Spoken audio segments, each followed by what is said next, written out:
For this video, we're going to talk about graphs of polynomial function, specifically if the polynomial function is in factored form.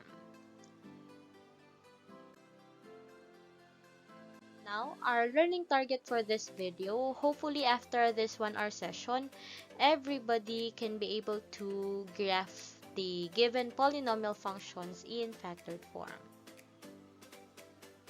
Now, one, that in graphing polynomial function, the multiplicity of the x-intercept or the zeros has something to do with the graph of the given polynomial function. Now, remember that if the multiplicity here, the letter K stands for the multiplicity.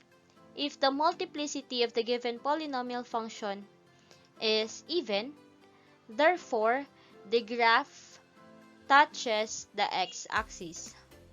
While if the multiplicity of the x-intercept or the zeros of the given polynomial function is an odd number such as 1, 3, 5, 7, and so on, therefore, the graph crosses the x-axis.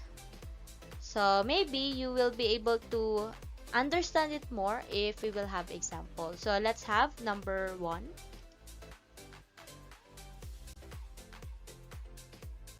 So we have here our polynomial function p of x equals quantity x plus 3 raised to 2 times quantity x minus 1 times quantity x plus 1.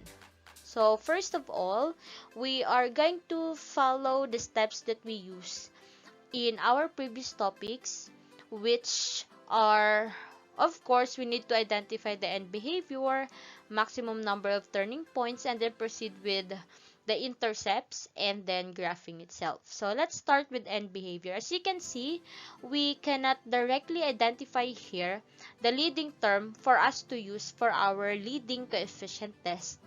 And with that, what are we going to do? So actually, it is just easy. First, we need to actually know the leading coefficient of this polynomial function. So since it is already in factored form, we need to simply count the number of x's here. So as you can see, we do have here 3 x's, but then do not disregard the multiplicity here. So we have quantity x plus 3 raised to 2. Therefore, if we're going to expand this means x plus 3 multiplied with x plus 3. Thus, we will have second degree expression there. So, that means this will be counted as 2 x's already. So, 2 plus 1 plus 1. Thus, we will have 4 as a degree. And next to that, we need to know the sign, or else we need to check if the leading coefficient is greater than 0 or less than 0. As you can see, the coefficients of all the factored form here is positive 1. So positive x multiplied with positive x multiplied with positive x. Therefore, we are expecting to have this leading coefficient, which is positive x.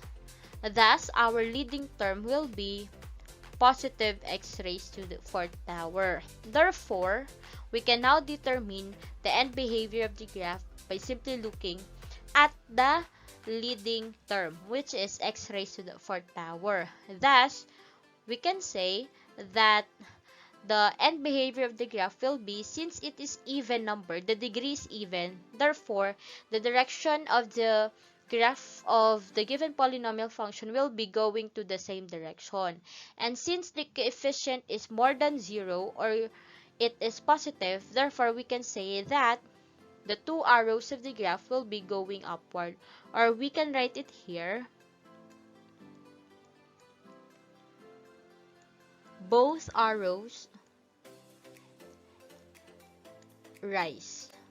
Okay, that's it. Or you can rephrase it by writing both left and right arrow will be going upwards. So it's the same. Next, for maximum number of turning points, guys, you just simply use the formula, which is n minus 1. Thus, n refers to the degree of the polynomial function, which is 4. So, 4 minus 1, we will have 3. So, that means the number of maximum turning points of the given polynomial function would be 3. And for our x-intercepts, we can have this by simply getting the value of x's here from our factored form. So you just simply equate to 0 all the factored forms. So x minus 1 equals 0, x plus 1 equals 0. And do the necessary properties, but I'm going to do the shortcut to isolate the x. So we have x equals negative 3. So I have here our first x-intercept already. And then x equals positive 1. This will be our second x-intercept. And lastly, we will have x equals negative 1. Thus, our x-intercepts are negative 3, negative 1, and positive 1. So maybe others are wondering, Miss, the degree is 4. Therefore, we are expecting x intercepts which will be 4 or else 4 zeros. So, as you can see, if you can still remember, we do have here quantity x plus 3 raised to 2. Therefore, the multiplicity of negative 3, you take note of this, negative 3 multiplicity of 2. So that's it. So that is why we do have negative 3 multiplicity of 2 and then negative 1 and then positive 1. Therefore, all in all, we do have 4. Next, for our y-intercepts, we just simply evaluate the given polynomial function by substituting x equals 0. So that means 0 plus 3 raised to 2, so that would be 9. Then 0 minus 1, that would be negative 1. And 0 plus 1, that would be positive 1. Therefore, we will have 9 times negative 1 times positive 1. And therefore, we can have negative 9 for our y-intercept. So, negative 9. So, to organize the intercepts properly, I will just put it into a table. So, we do have here our x-intercepts and y-intercepts. So, negative 3, negative 1, and 1. And for y-intercept, we have negative 9. And of course, we need to have our Cartesian plane. So, it would be easier for us to plot the points on our x-intercepts and y-intercepts first. So, plot. So, I have here negative 3, negative 1, and positive 1. And at the same time, my y-intercept is negative 9. So, I put it here already. And, of course, for us to be guided of the flow of our graph, you need to indicate your 2 arrows already. The end behavior will be both arrows will be going upward. So, here, and let's start tracing this one. So, we have negative 3. The multiplicity of negative 3 is 2. And 2 is an even number. Thus, according to our rule a while ago, if the multiplicity of the x-intercept or the 0 will be even, thus, the graph will not cross. Instead, it will simply touch the x-intercept and then bounce back. And next to that is going to the next x-intercept. And for negative 1, our multiplicity is 1 only. And 1 is an odd number. Therefore, we can conclude that the graph will pass through the x-axis for negative 1. And tracing the the x-intercept. So we have here for positive 1, the multiplicity is also odd number. Therefore, the graph will pass through the x-axis. And as you can see, our graph is already done. Okay, to make it clear, maybe I can just delete this one because it's not that good to look at. So the final graph will be looks like this. Okay, so that's it. So we're done with this example. So let's have another example. Okay, so let us have another example. So as you can see, we have here our polynomial function in factored form. Now let us identify the end behavior, maximum number of turning points, and the intercepts. So first, let us identify the leading term so that we can determine the end behavior and maximum number of turning points through leading coefficient test. So to count the degree, let's start with the degree first. We have 2 plus 3 plus 2. So all in all, we do have 7 for the degree. And for our leading coefficient, let us identify if it is greater than 0 or positive, and or less than 0 or negative. So we have positive x multiplied with positive x multiplied with positive x. Thus, we are expecting positive leading coefficient. So therefore, what would be the end behavior of the graph, knowing that the leading term will be positive and the degree is odd number? So we all know if the degree is an odd number, therefore the arrows of the graph will be going to opposite direction. But this time, how would we know which one would be going upward or which one would be going downward? So since the leading coefficient is positive, therefore we can say that the right arrow will be going upward. So we can write it here. The end behavior would be left arrow falls while the right arrow rises. So that's it.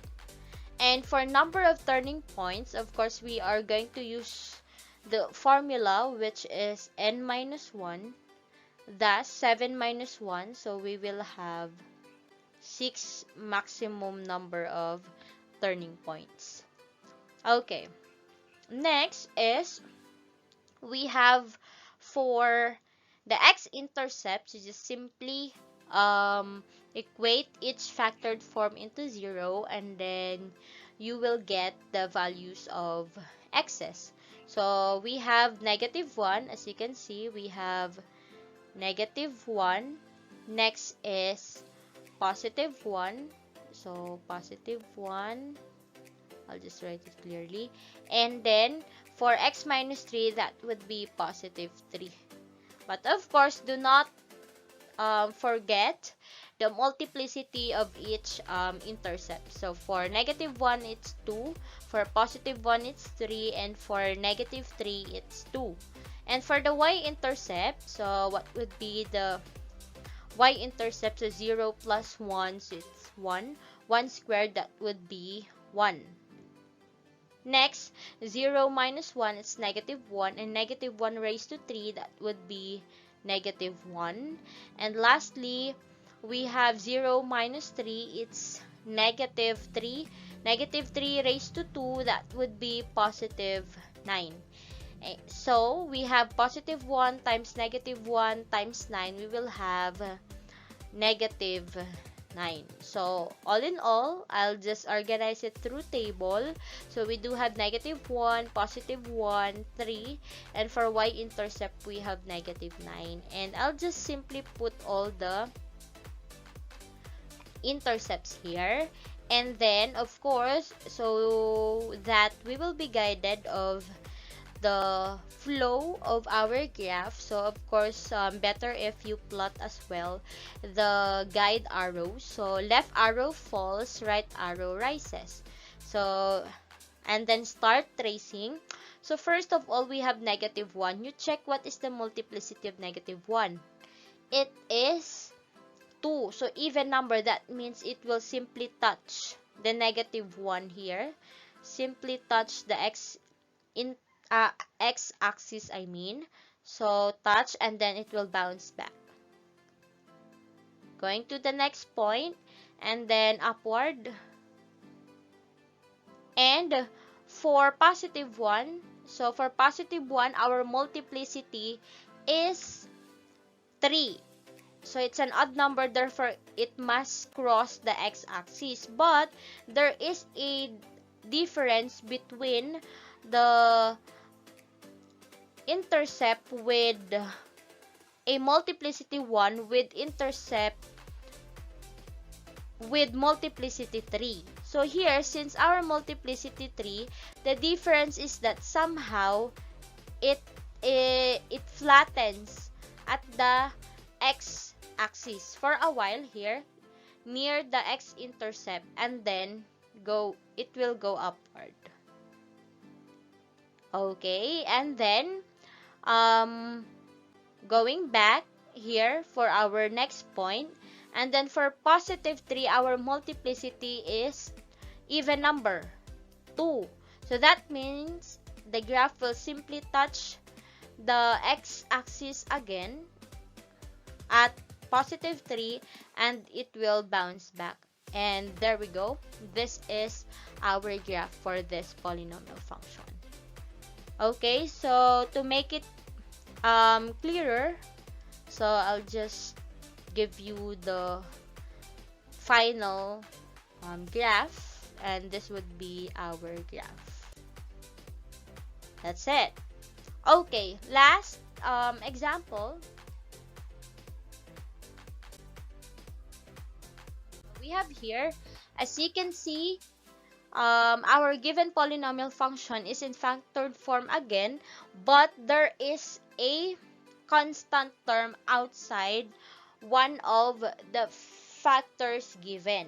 So let's see what will happen to this. So first, let us identify the end behavior, maximum number of turning points. So what are we going to do first? So count the degrees. So same process. So we have 2. We have 2. Thus, we will have, the degree will be 4. Next, for the coefficient, leading coefficient, guys, you just simply positive x, we have here positive x multiplied with positive x as well. So therefore, we will have x positive x squared. But since we do have here constant term, which is -2, you are supposed to multiply this with the answer that we got from x and then positive x. So that means we will have -2x raised to the 4th power. So this will be our leading term. Now, so what will be the end behavior of the graph since the degree is an even number and then the leading coefficient is less than 0 or negative? So thus we can say that the arrows of the graph, both the left and then the right arrow, will be going to the same direction. But since it's negative, therefore we can say that both arrows will be going where? Upward or downward. So since it's negative, so that means it will be going downward. So both arrows fall or will be going downward. It's the same. Okay, and for maximum number of turning points, again, the formula will be n minus 1. And since our degree is 4, that refers to n, so 4 minus 1, so we will have 4 minus 1, we will have 3. 3 is the maximum number of turning points. Okay, so moving forward, for our x-intercepts, so you just simply look at those in factored form. So x plus 2, so that means we will have negative 2. And for x minus 1, we will have positive 1. And just remember its corresponding multiplicities. Okay, and for y-intercept, so you just simply evaluate the given polynomial function such that x is equal to 0. So 0 plus 2, so it will be 2. 2 squared, that would be 4. And 4 times negative 2, that would be negative 8. Next, 0 minus 1, it's negative 1 raised to 2. So negative 1 raised to 2, that would be positive 1. And lastly, negative 8 times positive 1, we will have negative 8. Therefore, our y-intercept is negative 8. And I'll just organize it again through the table. And of course, we need to have our Cartesian plane to plot the points. Okay, so plotting all the intercepts here. So let's just be guided of the arrows. So end behavior will be both arrows will be going downward, or it will fall. So we have here, so for negative 2, what is the multiplicity of negative 2? The multiplicity of negative 2 is 2. It's an even number, therefore it will simply touch the x-axis and then bounce back, going to the next point. And for positive 1, what is the multiplicity? It's even number as well, so that means it will simply touch the x-axis and then bounce back again. And here it goes, and we're done with the graph. As easy as this one. So, but of course, I'll just give you the exact, clearer graph of this. So this will be our final graph. So that's it. Okay. Thank you so much for watching this video. I do hope you understand our topic about graphing polynomial functions in factored form. Thank you for watching.